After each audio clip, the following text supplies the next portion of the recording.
It's Mike Hope, you're here with Uncommon Radio.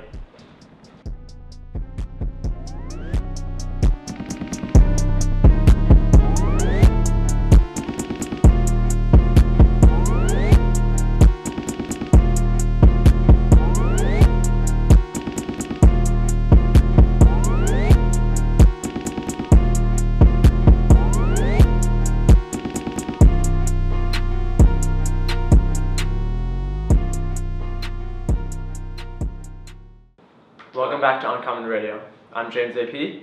This is Mike Hope, also known as MikeTheRuler. So, if you had to describe growing up in New York in 3 words, what would they be? It would be chaotic, stressful, and having everything accessible at your fingertips. So, how early on did you get into fashion? Probably when I was 11 or 12, honestly, because I first got in, I was originally into sneakers, and then through that, I kind of, one of the big turning points is I went with my dad to the Alexander McQueen exhibit at the Metropolitan Museum of Art, and through that kind of introduced me to more high-end fashion. And then it more started with sneakers, I was into Rick Owens and Raf Simons sneakers around 2012, and then I slowly got into clothes and stuff like that from there. So, what was the difference between you with streetwear and designer wear? I feel like most people start off with streetwear, but with you it sounds like you went straight to the runway fashion. First I got into designer, and then through that I kind of got into there's a big period of time, a lot of people know about this, when I would wear a lot of hood by air and stuff, because I kind of got into that through being into fashion and music and stuff. And then from that I got into Supreme, and I was just wearing full Supreme for a while, and then kind of got back into designer stuff heavily for the last 2 years. So what's your opinion on how now there's not always the distinction between designer and streetwear? I don't really like that, because I kind of think once everything is kind of blurred and mixed into one mishmash group, it kind of loses its identity and uniqueness, and that's kind of what's happened with fashion and streetwear. And I think they should be kind of distanced, although it's cool when both sides take inspiration from the other, such as Palace doing a Chanel logo t-shirt, or a high-end brand making a logo hoodie or something like that. Even though that's not personally what I like, I think that's the best way to define the concept of taking from the other side. Do you think it ever it goes too far, such as Demna with Balenciaga and Vetements, as too much of a fuck you? I'm not sure, because I think that kind of goes into the emperor's new clothes. It just becomes you're kind of messing with the consumer, because you're selling them something you could it's just a sweatshirt or sweatpants, but you're paying the price of high-end tailoring, and it kind of, when there's nothing uniquely special about it, about the fabric or anything, it kind of just, it's kind of, that's kind of saying fuck you to the consumer. But if someone's gonna pay for it, they might as well do it. So what are some of your favorite brands?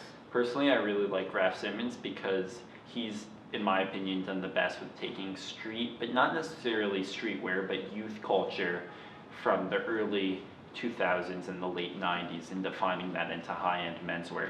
And I think he's really replicated that in the most authentic way. And it's interesting to see the transition of his career as well.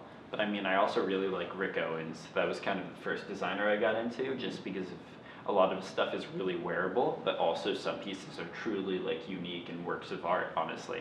But recently, I'm trying to think, I'm really into this new guy who graduated from CSM, this guy Kiko Kostanov, because his stuff it's very utilitarian, and it's all based on uniform. So you'll have a shirt and pants in the same fabric, and the tailoring and the construction is really interesting.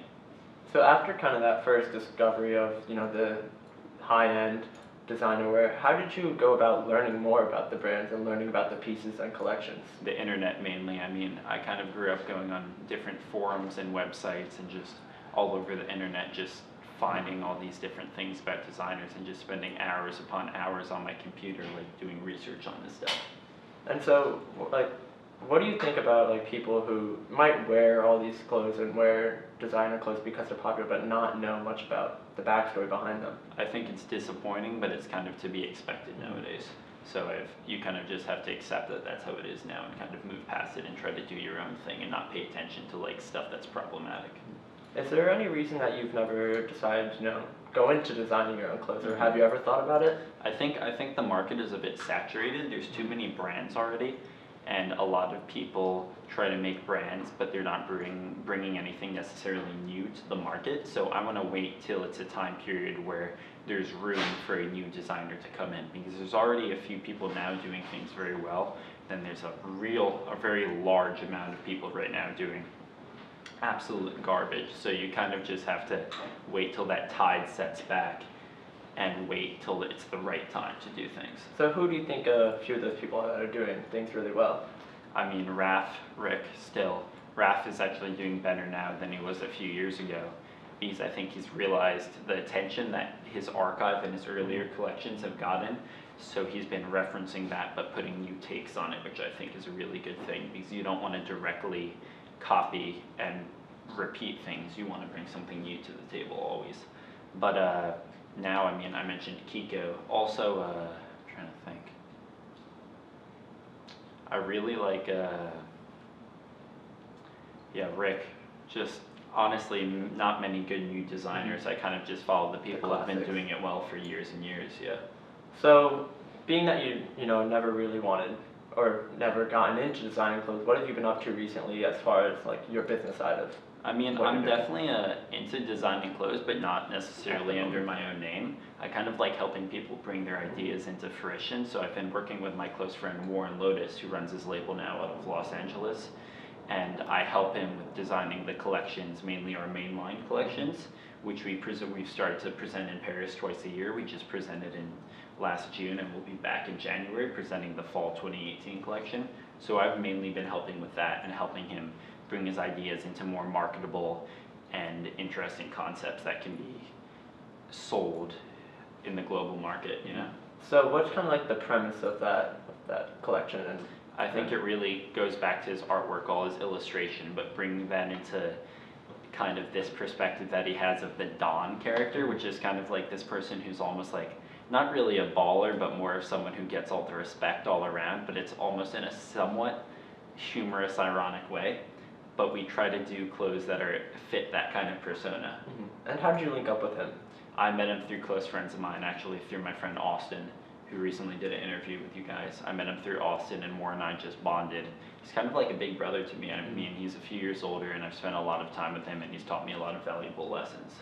So besides this recent project, what are some other things that you've done with either creative directing, or I know for a large portion of time that you're doing a lot of styling? Mm-hmm. Is that something else you would like? Yeah, I mean, I have friends who take photos, like my good friend Kian, and also this guy Akram, who I know, and I help them with their work and loan them clothes from my personal collection, the stuff that I work hard and save up money to buy, and so they can use that in their photos. And that's kind of almost a collaborative effort, because the styling I love creating like a character, you know? So when you dress a model that's being photographed, you can kind of envision like a character, like an individual person that you've kind of created, and you can kind of work with the clothes to build a personality from that. So when someone looks at the photograph, they can take back something deeper, you know?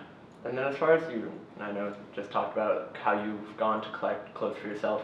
When when you're going to buy a piece, is it more of something that's always going to be for you, or something that's going to contribute to like entire wardrobe as if it's your own archive?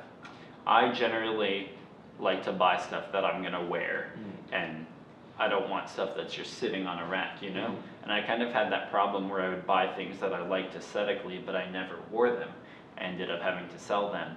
And I really, lately, have just been trying to buy stuff that I'm going to wear and always cherish, like stuff I never want to get rid of. Because I hate this whole concept of like fast fashion, just buying stuff to have it for the current trend and then just selling it. Like, that's like sad. That's not the way to consume. That makes this stuff like H&M, you know? And do you think that's I feel like recently that's been one of the most popular trends is the fast fashion? Unfortunately. I think people kind of just want to fit in with what's cool, and they don't really search for their own style. And I feel I've fallen victim to that in the past. But like as I've gotten older and gotten more mature, I've kind of realized how important it is to kind of make your own decisions and not take influence from others, especially the great majority of people who aren't really thinking for themselves, you know. And now that I would say a large part of this is because everything's accessible at the fingertips with Instagram or Facebook or whatever it may be. How have you gone about to try and make yourself seem different as a whether it's as a creative or as a business person? What is like your strategy? I'm not sure, honestly. Online, I don't really care. Like, to be honest, I haven't like been posting on Instagram as often. I'm kind of bored of the whole like Instagram culture of just like posting like an outfit of yourself wearing clothes to like, I don't really see the point of it.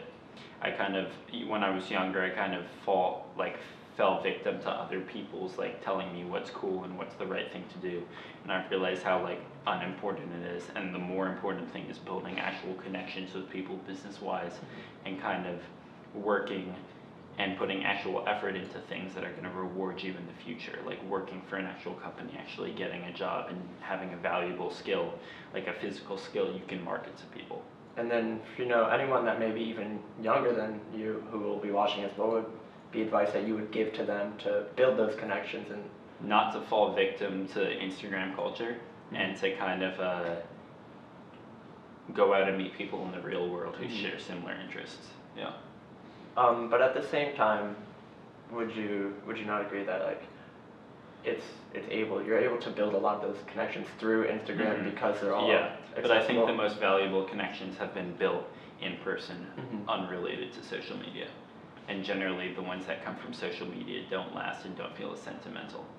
So going forward with you, what do you see next for you, like as far as college or moving into a professional business world? What's next? I'm currently applying to college. I'm looking to get probably the Central St. Martin's program at the University of Arts in London, or maybe the Royal Academy of Fine Arts in Antwerp. I definitely want to study abroad, kind of get out of New York City. I'm kind of sick of being here. But I definitely want to study menswear design and more the business side of things, which is really interesting. Just working, like I said before, kind of helping people bring their ideas into physical product. So working in like sales and wholesale distribution is really interesting to me. So still being in, you know, the creative business and fashion, but more on the business side of it. Most definitely, yeah.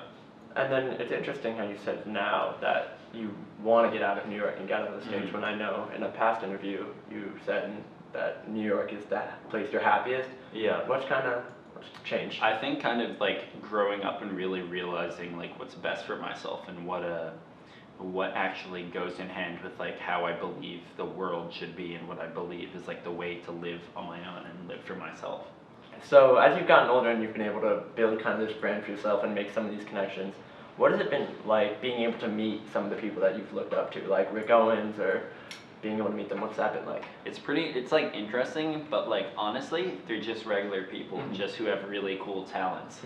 And I think that when you treat people as just your ordinary man, it's much better, because you don't want to kind of idolize people, because you should really be looking at yourself as your own idol, like not to be egotistical, but to kind of bring the best out of yourself. Yeah, to kind of like look out for what's best for yourself and not fall victim to like other people's influence, and really make your own decisions. And have they given you advice at all of how to like branch into, tap into what you want to do? Not really. I don't think I've ever asked those kinds of people for advice. I kind of just learn from my own mistakes and stuff and go forward from that. I guess you Slane, you want to get in? Yeah, I do.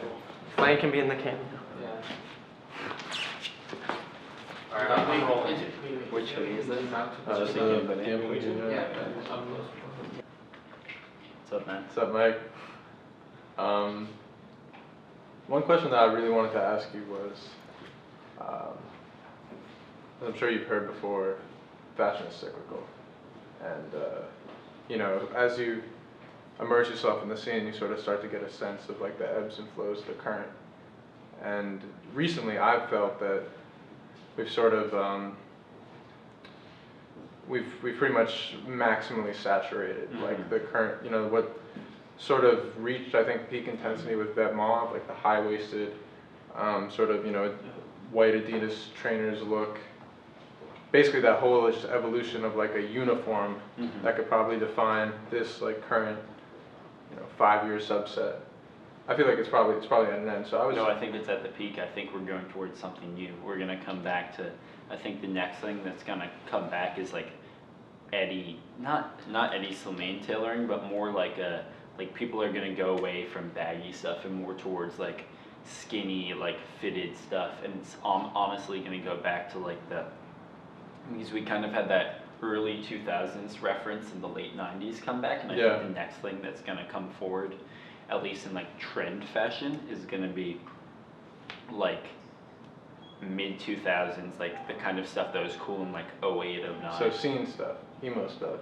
That along with That's what I like wanna see. Pharrell, like Billionaire Boys Club, that kind of Yeah, stuff, and then yeah. we have and then we're gonna have like the Eddie Slimane Dior stuff. Like, so people are gonna do, it's all gonna be like the skinny bomber jackets with like the skinny jeans with like the like high top sneakers. Like that's gonna come back. High top sneakers Yeah. are gonna come back. Do you think we're Probably. gonna get back into like the Kanye West global like golden days, like that type of Yeah, style? I think that Polos? kind of stuff is what's. No, like early Like 2013. like 808s and no, not that. That's gonna come later, but I think more the kind of stuff that's gonna come around now is more like Kanye 808s and Heartbreak period.